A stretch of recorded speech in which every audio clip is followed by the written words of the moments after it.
Bismillahirrahmanirrahim. Assalamualaikum warahmatullahi wabarakatuh.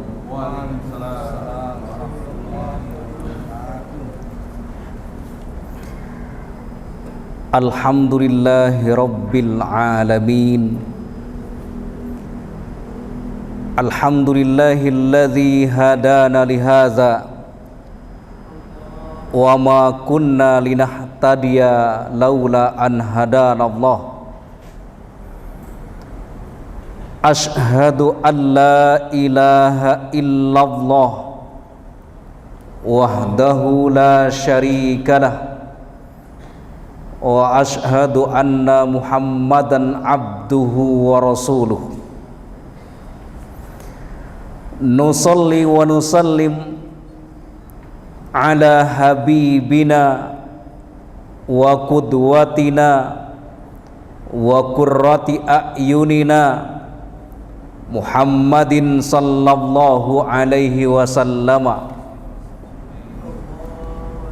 alladzi ballaghar risalah wa addal amanah wa nasahal ummah wa kasafallahu bihil gummah wa jahada fillahi haqqa jihadihi hatta atahul yaqin.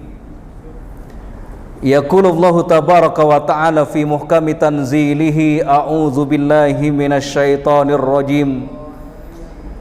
Ya ayyuhalladzina amanu ittaqullaha haqqa tuqatih wa la tamutunna illa wa antum muslimun. Shadaqallahul azim. Hamba-hamba Allah, Bapak dan Ibu sekalian, jamaah kajian lepas yang semoga dirahmati dan diberkahi oleh Allah Subhanahu wa taala. Alhamdulillah, kita sebagai seorang mukmin tidak bosan-bosannya, tidak henti-hentinya untuk senantiasa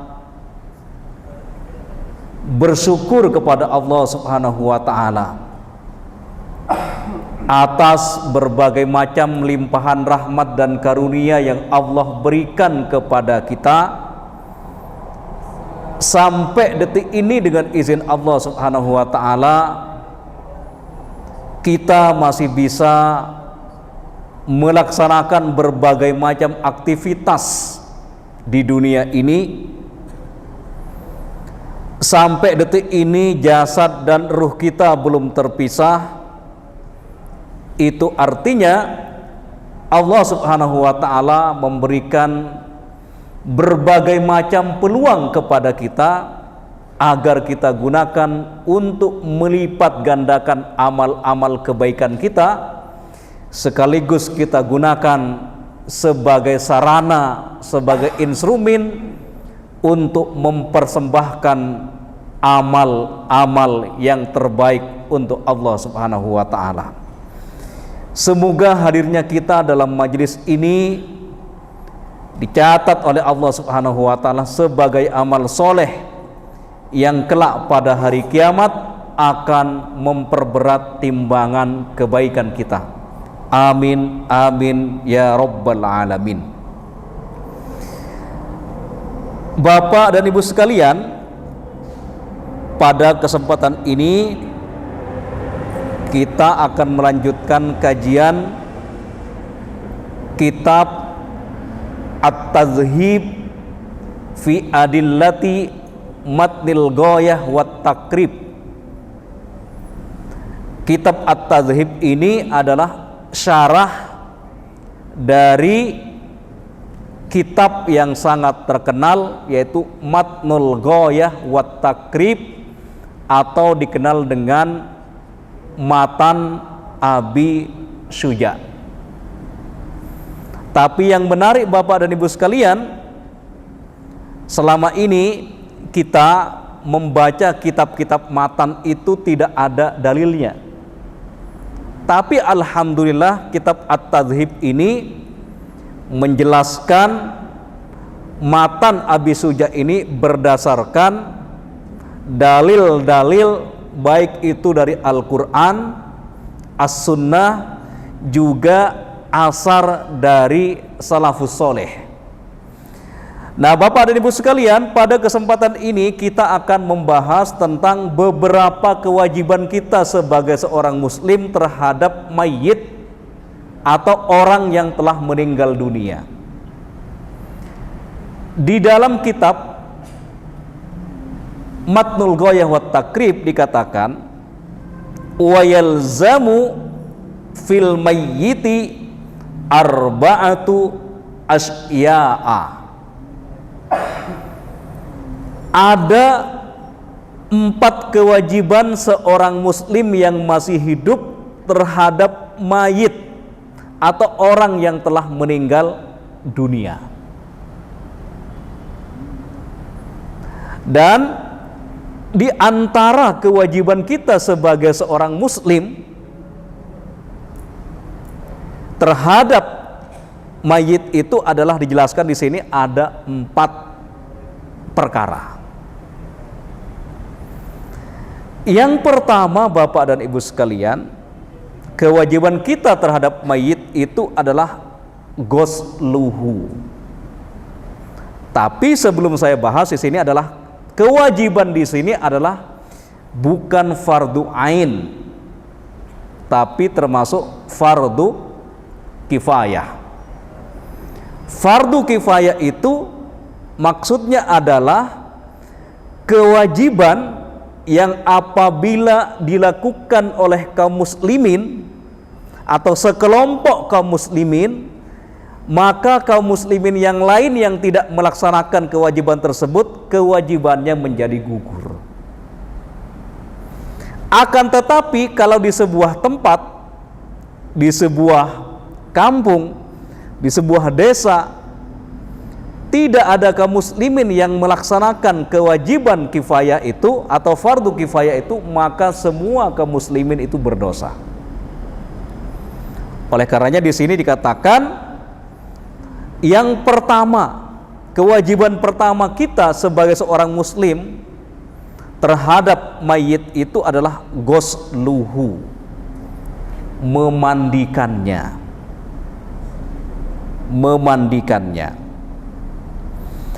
Dijelaskan di sini, ajma'al muslimuna ala wujubi hadhil umur al-arba'a wujuban kifaiyan.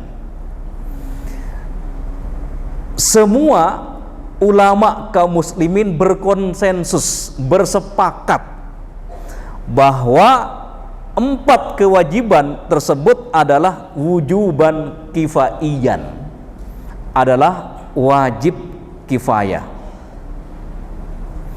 Waddalilu ala luzumiha al-ijma',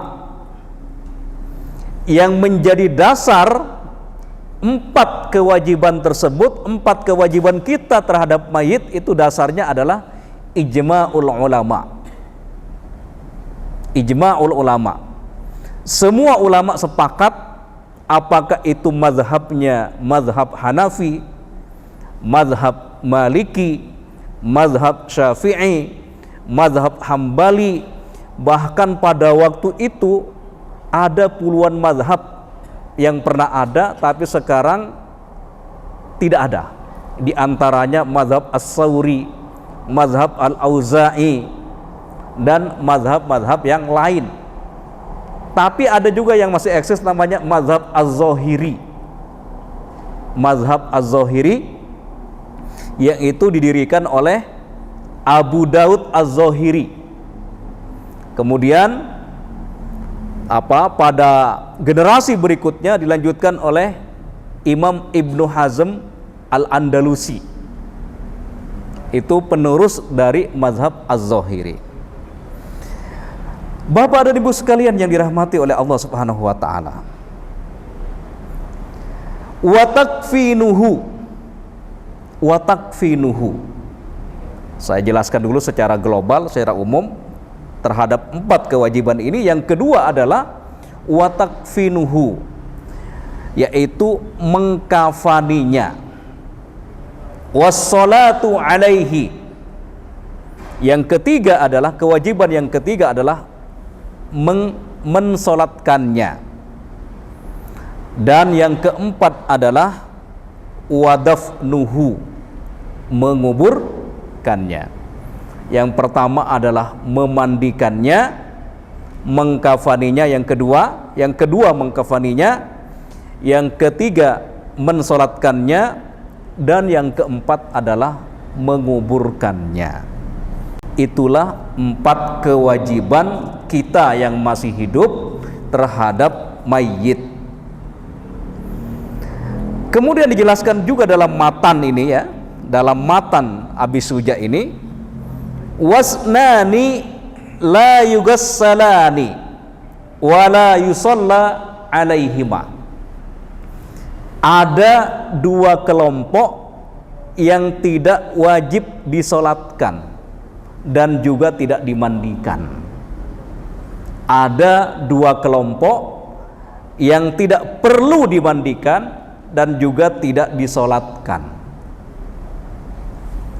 Yang pertama adalah asy-syahidu fi ma'rakatil musyrikin, orang yang mati syahid dalam peperangan melawan orang-orang musyrik, orang-orang kafir yang memusuhi Islam.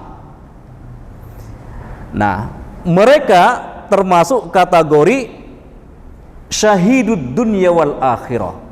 Jadi Bapak dan Ibu sekalian, syahid itu ada 3 kategori. Yang pertama adalah syahidud dunya wal akhirah, syahid dunia dan akhirat. Syahid dunia akhirat ini adalah orang-orang yang mati syahid ketika membela agama Allah, membela dakwah Islam, kemudian mereka meninggal dunia dalam pertempuran melawan musuh-musuh Islam.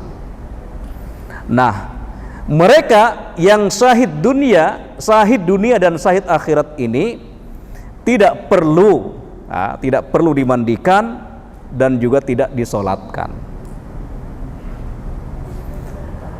Kemudian yang kedua, syahid akhirat. Syahid akhirat itu di dunia dia tidak mendapatkan gelar sebagai syuhada, tetapi di akhirat dia sebagai syuhada. Namanya syahid al-akhirah, syahidul akhirah.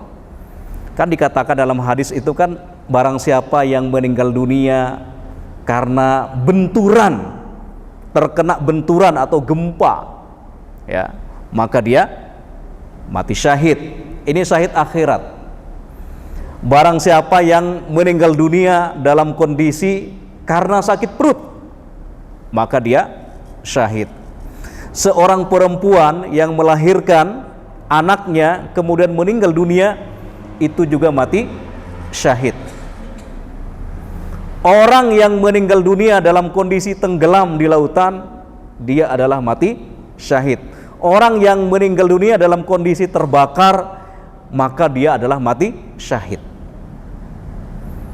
Nah, orang-orang yang termasuk kategori syahidul akhirah, mereka tetap disolatkan. Mereka tetap disolatkan. Dan juga dimandikan kalau memungkinkan. Ya, kalau memungkinkan. Ya, misalkan jenazahnya masih utuh gitu kan. Jenazah yang masih utuh, misalkan ada jenazah yang tenggelam di lautan, kemudian ditemukan beberapa hari kemudian, itu tetap dimandikan dan juga disolatkan. Mereka termasuk kategori syahidul akhirah. Tapi ada juga syahid dunia, syahidud dunia namanya, syahid dunia. Nah, mereka adalah orang-orang munafik yang meninggal dunia di medan tempur. Tapi mereka punya niat dalam pertempuran itu ingin dikatakan sebagai pahlawan, ada niat yang tidak benar dalam hatinya. Mereka tetap diperlakukan, ya, kita perlakukan sebagai seorang muslim, mereka tetap dimandikan dan juga disolatkan. Nah, Bapak dan Ibu sekalian yang dirahmati oleh Allah Subhanahu wa taala, kelompok yang kedua yang tidak wajib dimandikan dan disolatkan. Kalau tadi kan orang yang mati syahid di medan tempur, di medan jihad, nah, mereka tidak perlu dimandikan dan disolatkan. Dan yang kedua adalah wasaqtul ladzi lam yastahil sorihan, yaitu bayi yang keguguran atau bayi yang dilahirkan secara prematur tetapi mereka kondisinya tidak menangis.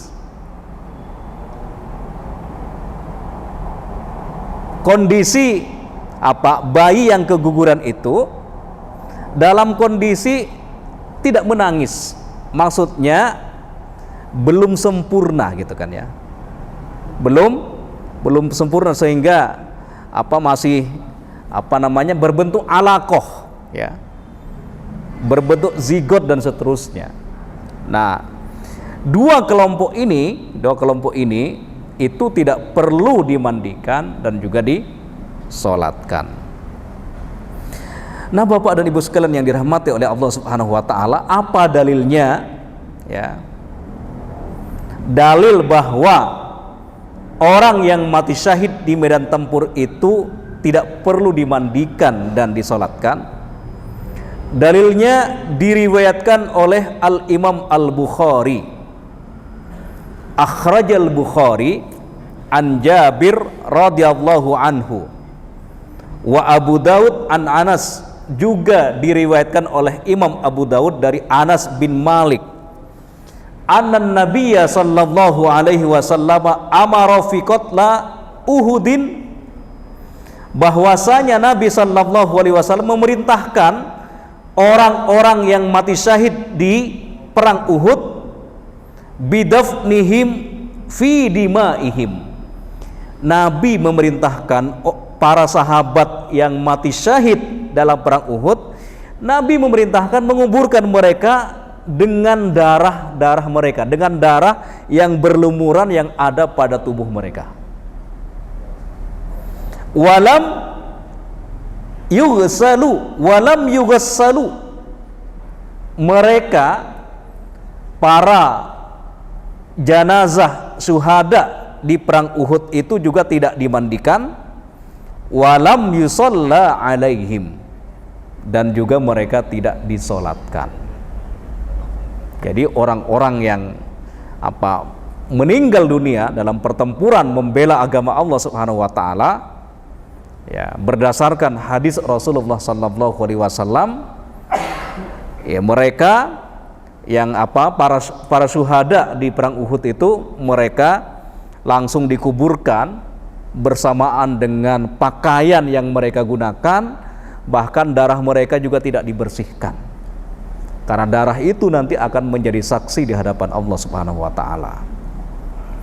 Kemudian dalil yang kedua, bahwa bayi yang keguguran di mana mereka tidak menangis ketika dilahirkan, ya, itu dalilnya adalah dari sahabat Jabir bin Abdullah, di mana beliau meriwayatkan hadis dari Rasulullah sallallahu alaihi wasallam, at-tiflu la yusalla alaihi, seorang bayi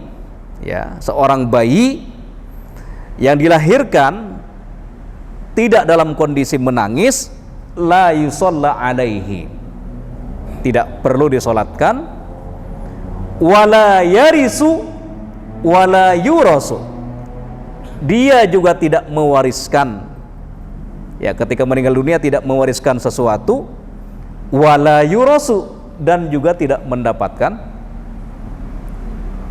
warisan, ya, hatta yastahilla, sampai dia ketika dilahirkan itu yastahil tuh ini yasrahu ba'da wuladatihi. Mereka ketika lahir dalam kondisi menangis, dalam kondisi berteriak. Nah, bayi yang dilahirkan dalam kondisi nangis, mereka diperlakukan sebagaimana orang dewasa. Mereka dimandikan dan juga disolatkan. Nah, Bapak dan Ibu sekalian yang dirahmati oleh Allah Subhanahu wa taala. Nah, bagaimana tata cara memandikan mayit? Nah, dikatakan di sini wa yughassalu al-mayyitu witran. Nah, mayit yang meninggal dunia atau si mayit ketika dimandikan itu dimandikan secara witron, secara ganjil. Wa yakunu fi awwali ghuslihi sidrun. Ketika pertama kali memandikan, maka disunnahkan untuk menggunakan daun bidara, sidrun. Wa fi akhiri syai'in min kafur. Kemudian ketika di akhir memandikan jenazah tersebut dianjurkan juga menggunakan kafur. Kafur itu apa, Pak? Kamper. Ya, kamper, ya. Dari mana para ulama punya kesimpulan seperti itu, Bapak dan Ibu sekalian? Ya. Ini dari hadis Rasulullah sallallahu alaihi wasallam, di mana hadisnya diriwayatkan oleh Ummu Atiyah radhiyallahu anha qalat. Jadi Ummu Atiyah ini meriwayatkan hadis dari perbuatan Rasulullah sallallahu alaihi wasallam. Kata Ummu Atiyah, dakhala alaina Rasulullah sallallahu alaihi wasallam. Suatu ketika Rasulullah masuk ke rumah kami. Wa nahnu naghsilu ibnatah. Saat itu kami sedang memandikan anak perempuan. Faqala, kemudian Nabi bersabda, igsalnaha salasan. Mandikanlah mayit perempuan tersebut dengan cara ganjil. Ya, dengan cara ganjil. Salasan, mandikanlah dengan 3 kali siraman. Au khamsan, atau 5 kali. Au aksar min zalik, atau boleh juga lebih dari 5 kali, ya, disiram begitu ya. Bima'in wasidrin, yaitu dengan air dan daun bidara. Waj'alna fil akhirah kafura. Kemudian kata Nabi, nanti ya, proses akhir memandikan itu sebaiknya diakhiri dengan kamper, ya, kafur. Ya, kapur ya. Kafur itu adalah kamper dalam bahasa Indonesia. Nah, Bapak dan Ibu sekalian yang dirahmati oleh Allah Subhanahu wa taala, wa yukaffanu fi salasati aswabin bidin. Kemudian mereka dikafani dengan 3 lapis. Dengan 3 lapis kafan yang putih, ya. Fi salasati aswabin bidin. Sebaiknya mereka yang dikafani menggunakan 3 lapis, ya. 3 lapis kafan yang warna putih. Laisa fiha qamisun wala imamatun. Dan di dalamnya, maksudnya di dalam kafan itu, ketika mengkafani itu tidak boleh ada baju gamisnya. Nggak boleh pakai jas juga. Nggak boleh pakai imamah, dan juga tidak dibolehkan menggunakan surban. Imamah itu surban. Nah, Bapak dan Ibu sekalian yang dirahmati oleh Allah Subhanahu wa taala, itulah beberapa ya kewajiban kita terhadap mayit. Nah, kemudian Bapak dan Ibu sekalian, bagaimana tata cara sholat janazah? Wa yukabbiru alaihi arba'u takbirat. Sholat janazah itu ada 4 takbir. Ada 4 takbir. Ini sudah maklum ya, kita semuanya sudah mempraktekannya. Yaqra'ul Fatihati ba'dal ula. Setelah kita takbir pertama, kita membaca surat Al-Fatihah. Insya Allah semuanya sudah pada hafal ya. Wa yusalli 'alan nabi sallallahu alaihi wasallam ba'da saniyah. Kemudian membaca sholawat kepada Rasulullah sallallahu alaihi wasallam setelah takbir yang kedua, atau dengan ungkapan yang lain, setelah takbir yang kedua kita membaca sholawat ya.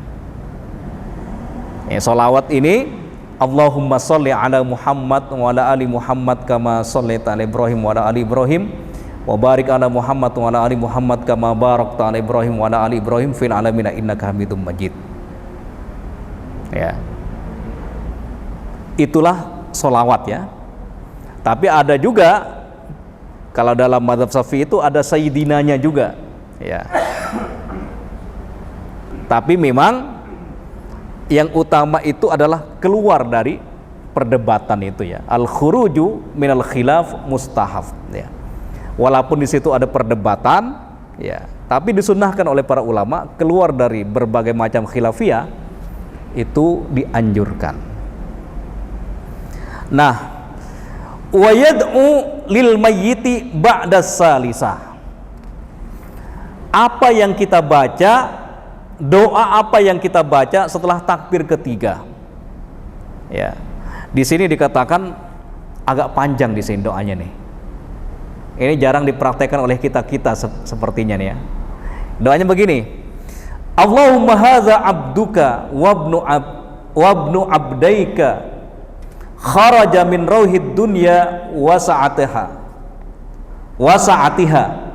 wa mahbubuhu wa ahibba'uhu fiha ila zulmatil qabri wa ma huwa fihi wa ma huwa laqihi kana yashhadu an la ilaha illa anta wahdaka la syarika lak wa anna muhammadan abduka wa rasuluka wa anta a'lamu bihi minna Allahumma innahu nazala bika wa anta khairu manzulun bihi wa asbaha faqiran ila rahmatika wa anta ghaniyun an azabih wa qad ji'naka raghibin ilaika syufa'a lahu Allahumma in kana muhsinan fazid fi ihsanihi wa in kana masi'an fatajawaz anhu walakkihi bi rahmatika ridhaka wa qihi fitnatal qabri wa azabah wafsah lahu fi qabrihi wa jafil ard an jambaihi walakkihi bi rahmatikal amna min azabik hatta tab'asahu aminan ila jannatik bi rahmatika ya arhamar rahimin. Enggak ada yang hafal sepertinya kan? Panjang. Tapi menurut pensarah kitab ini, yaitu Syekh Dib Al-Bugho, dikatakan hazihil ad'iyatu iltaqataha asy-Syafi'i rahimahullahu taala min majmu'il akhbar. Doa tadi itu disebutkan oleh Al-Imam Asy-Syafi'i dalam kitab Majmu' al-Akhbar. Dan yang menarik, Syekh Dib Al-Bugho mengatakan bahwa hadis terkait doa yang paling sahih menurut beliau berdasarkan hadis sebagaimana yang kita baca. Beliau mengatakan wa asahu hadisin fil babi ma rawahu Muslimun an Auf bin Malik al-Asja'i radhiyallahu anhu qala. Hadis yang paling sahih terkait doa setelah takbir yang ketiga ketika kita sholat jenazah adalah Allahumma ighfir lahu warhamhu wa'fu anhu wa'afihi wa akrim nuzulahu. Dalam riwayat itu kan wa'afihi wa'fu anhu, itu boleh juga. Wa akrim nuzulahu wa wasi' mudkhalahu wagsilhu bima'in wasaljin wa baradin wa nakkihi minal khataya kama yunaqqas sabul abyadu minad danas wa abdilhu daran khairam min darihi wa ahlan khairam min ahlihi wa zawjan khairam min zawjihi wa kihi fitnatal qabri wa azaban nar. Nah, itulah doa setelah takbir ketiga. Kalau kita nggak hafal gimana? Bisa ada diskonnya juga. Doa yang paling pendek tuh Allahumma ighfir lahu warhamhu wa'afi wa'fu anhu. Cukup. Ya, tapi sebaiknya doa yang panjang tadi itu kita hafalkan ya. Karena Bapak dan Ibu sekalian, mayit itu sangat mendatangkan sangat mengharapkan doa-doa dari orang-orang yang masih hidup. Wallazina ja'u min ba'dihim yaquluna rabbana ighfir lana wa li ikhwanina alladzina sabaquna bil iman. Itu adalah sunnah kebiasaan orang-orang soleh terdahulu adalah mendoakan orang yang telah meninggal dunia. Jadi kalau kita tidak hafal yang panjang tadi, ya kita cukup Allahumma ighfir lahu warhamhu wa'afihi wa'fu anhu. Tapi tentu ya, bagi orang-orang yang tercinta dari keluarga kita, misalkan bapak kita, ibu kita, tentu mereka membutuhkan doa-doa dari anaknya yang masih hidup, ya terutama anaknya yang masih hidup. Oleh karenanya kita sebaiknya ya berusaha untuk menghafalkan doa-doa yang panjang tersebut. Wa yaqulu fir rabi'ah. Kemudian setelah takbir yang keempat, apa yang kita baca? Allahumma la tahrimna ajrahu wa la taftinna ba'dahu waghfir lana wa lahu. Ya. Ini setelah kita takbir yang keempat. Wa yusallim ba'dar rabi'ah. Setelah itu baru kemudian salam. Ya. Ini berdasarkan dalam mazhab Syafi'i. Karena ada juga pendapat bahwa setelah takbir yang keempat itu tidak ada doa lagi, langsung salam. Ya, supaya tidak ada kontroversi ya, udah kita praktekkan yang ini aja ya. Adapun nanti misalkan ada pandangan yang berbeda, selama mereka ada dalilnya, itu kita toleransi saja ya. Nah, bagaimana cara kita menguburkan jenazah? Wa yudfanu fi lahdin mustaqbalal qiblah. Mayit yang akan dikuburkan itu ya, yudfan, dikuburkan di liang lahat ya, mustaqbalal qiblah, itu menghadap kiblat. Menghadap kiblat. Saya lanjut aja ya, waktunya mepet ya. Wa yusallu min qibali ra'sihi birifkin. Kemudian mayit itu diturunkan ya, diturunkan secara pelan-pelan, diturunkan secara lembut, tapi dimulai dari kepala, bukan kaki dulu. Ketika akan diturunkan tuh kepalanya diturunkan dulu. Tapi caranya nggak boleh kasar-kasar. Jangan karena mentang-mentang udah meninggal dunia kita lempar-lempar aja gitu, nggak boleh kayak gitu. Nggak ada adabnya terhadap mayit. Jadi kita dianjurkan ketika menurunkan jenazah ke liang lahat, itu diturunkan secara pelan-pelan, dimulai dari kepala dulu, birifkin, secara lembut. Wa yakulul ladzi yulhiduhu. Nah, bagi orang yang memasukkan jenazah ke liang lahat itu ada doanya. Bismillah wa ala millati Rasulillah sallallahu alaihi wasallam. Jadi ketika jenazah itu diangkat, akan dimasukkan ke liang lahat, di pelan-pelan ya, pelan-pelan diturunkan, kemudian baca Bismillah wa ala millati Rasulillah. Wa ayyud ja'a fil qabri, kemudian jenazah itu dibaringkan ya, dibaringkan di dalam kubur. Ba'da ayyu ammaqo qomatan wa bastatan, setelah liang lahat itu digali ya, digali atau digali, galiannya itu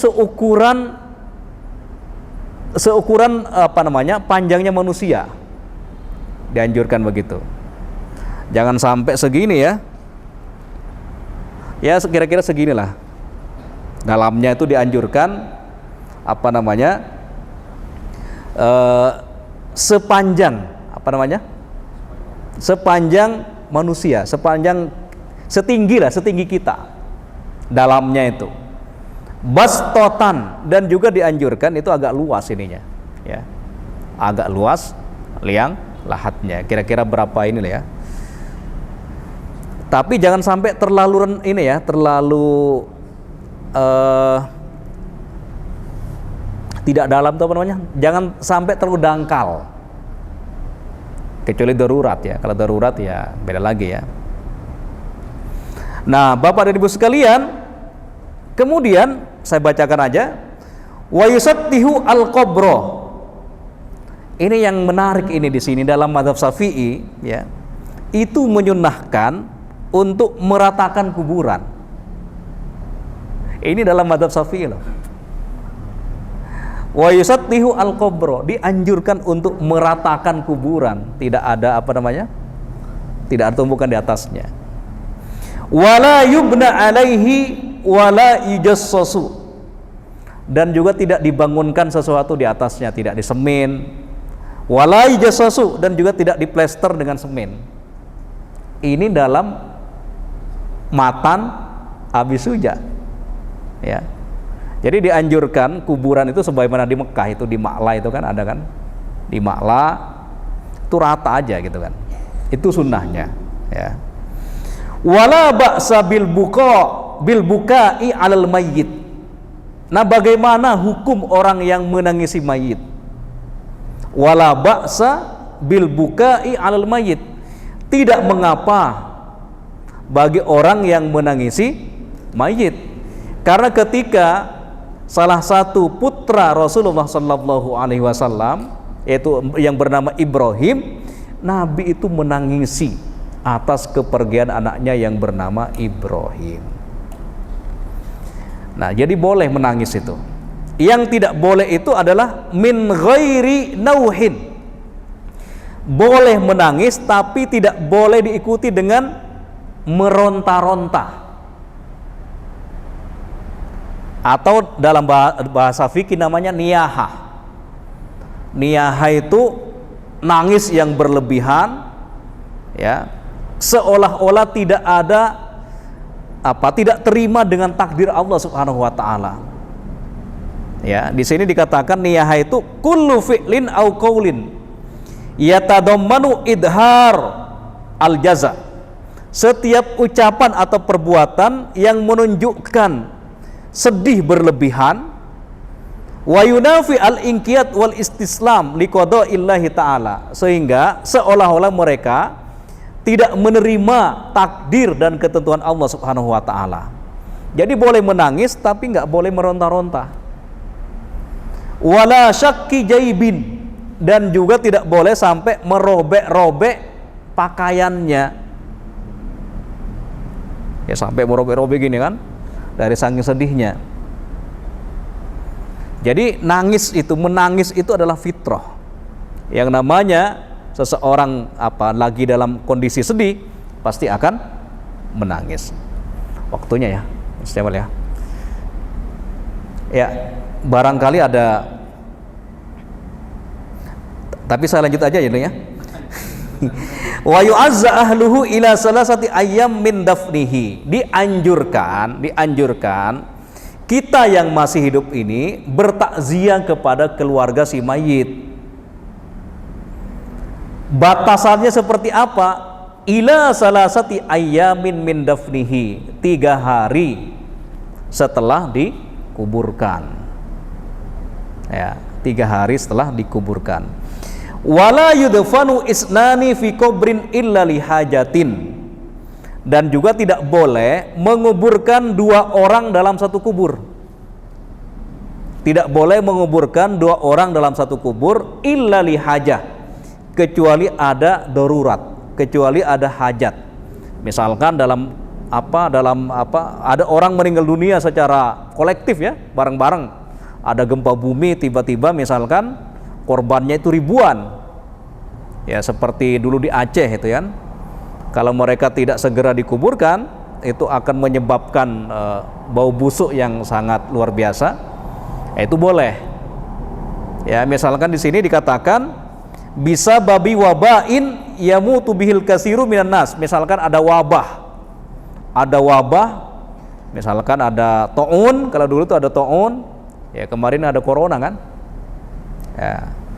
Dalam kondisi seperti itu dibolehkan menguburkan mayit, ya bisa 2 orang, 3 orang dan seterusnya, karena ada tuntutannya, ada dalam kondisi darurat. Bapak dan Ibu sekalian yang dirahmati oleh Allah Subhanahu wa taala, karena kita dibatasi oleh waktu, masih ada waktu lagi atau saya kembalikan kepada MC aja? Silakan Mas Jamal. 3 menit lagi. Ya. Ya silakan kalau ada yang mau bertanya.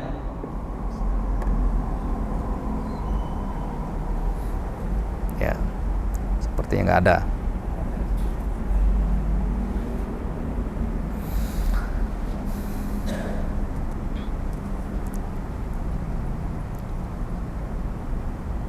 Nah, Bapak dan Ibu sekalian yang dirahmati oleh Allah Subhanahu wa taala, ini adalah pembahasan yang terakhir dalam sholat ya. Tadi dikatakan bahwa Nabi SAW menangisi Ibrahim yang meninggal dunia. Saat itu sahabat yang bernama Abdurrahman bin Auf itu komplain, "Wahai Nabi, wahai Rasul, kok Anda menangis? Anda kan Rasul, kok menangis atas wafatnya Ibrahim?" Tapi Nabi SAW menjawab, "Ya Ibna Auf, wahai anak Auf," maksudnya Abdurrahman bin Auf, "innaha rahmatun." Innaha rahmatun. Seseorang yang menangis karena bersedih ditinggalkan oleh orang yang dicintainya itu adalah kasih sayang, rahmat dari Allah Subhanahu wa taala. Sehingga Nabi mengatakan, "Innal aina tadma." Sungguh air mata, sungguh mata ini akan menangis ya dalam kondisi bersedih. Wal qalba yahzanu. Begitu juga hati ini sangat sedih. Wala naqulu illa ma yurdi rabbuna. Kami tidak mengatakan sesuatu apapun kecuali apa-apa yang diridhoi oleh Rabb kami. Wa inna bifaraqika ya Ibrahim lamahzunun. Sungguh Ibrahim, perpisahan Ananda dengan kami yang masih hidup ini, lamahzunun, menyebabkan kami semuanya adalah bersedih. Itu adalah fitrah. Fitrah manusia itu ketika ditinggalkan oleh orang-orang yang dicintainya pasti menangis.